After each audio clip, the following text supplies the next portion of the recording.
We are smashing past the fourth sign that you're in a high-control church: lack of transparency and accountability. And this one's a heavy hitter because it strikes at the very core of how leadership should operate versus how it often does in high-control church environments. Doesn't matter if it's non-denominational, denominational, Protestant, Catholic, Orthodox, doesn't matter. High-control churches can pop up in any Christian faith stream, okay? Now, we've already talked about a couple of signs you're in high-control churches. Sign 1, excessive emphasis on authority. Sign 2, guilt and shame-based motivation and how they're used to manipulate congregations. And sign 3, exclusive claims to the truth.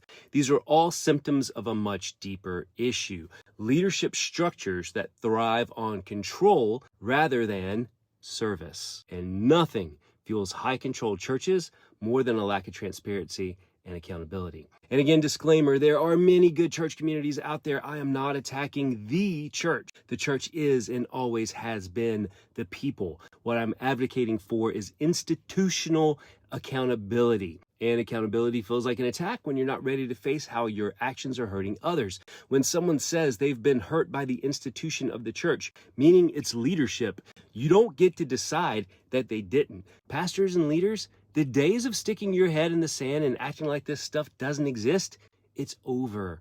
It's time to grow up, take responsibility, and listen. So let's dive into sign 4 you're in a high-control church: lack of transparency and accountability. In a healthy church, leadership should always be open, transparent, and accountable. Leaders should be the first to model integrity, humility, and a willingness to answer tough questions, and a servant heart. This is mandated in numerous scriptures in this book that churches are supposed to look to as an important source: the Bible. But in a high-control church, well, that's often the last thing you'll find, this openness and heart of service thing. Instead, what you get is secrecy, defensiveness, and a whole lot of deflection. So let's start with the easy one: financial transparency.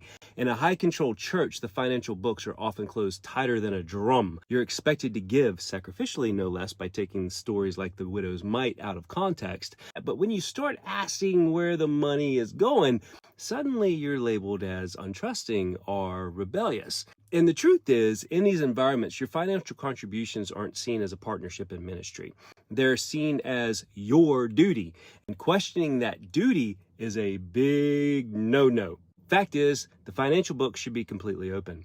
The congregation has the right to know where every single dollar is going. They should know the budget, what is allocated to leadership, mission, upgrades, everything. Which leads to, hand in hand, closed-door decision-making processes of what to do with that money. Have you ever noticed how in some churches, decisions seem to come down from on high with little to no input from the congregation? You know, maybe there's a leadership team or a board of elders, but who's on it? How are they chosen? What's the actual role? A lot of times it's just friends in high places, right? Oh, high places. In a high-control church, those questions are often brushed off or met with hostility. You're told to trust leadership because they've been appointed by God, and your role is to obey, not question.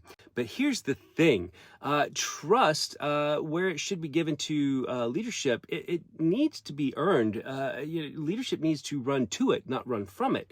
And when you combine access to the purse strings of the church, and no one knows how much has been given or allocated to where, with closed-door decisions on how to spend that money, oh, I got some tea there, I could tell you. And then there's the matter of leadership discipline, or rather, the lack thereof. In high-control churches, if a leader falls short, whether through moral failure, financial mismanagement, or spiritual abuse, what happens? Is there an honest, transparent process for addressing the issue? Or is it swept under the rug with the congregation left in the dark? You've seen the news.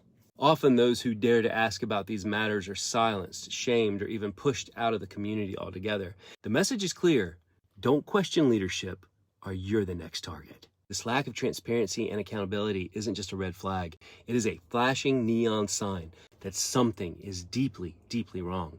Our example, our model, Jesus, our faith, the Bible, makes it clear that leaders are to be servants of the people first, accountable to God and the people they lead.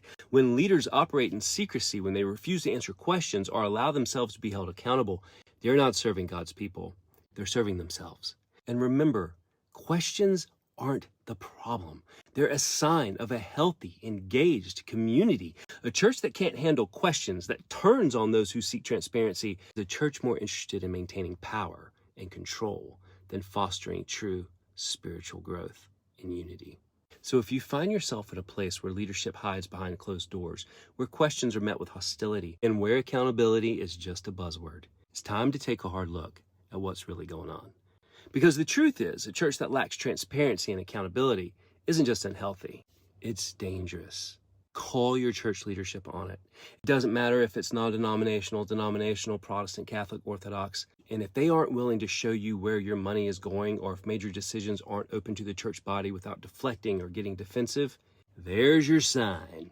So next time, we're diving into the fifth and final sign for this series that you're in a high-control church: demonization of leaving members.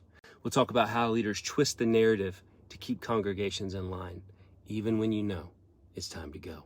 God's desire for you is to walk in freedom, not fear, and not control. For where the Spirit of the Lord is, there is freedom. God bless. You are loved. See you soon.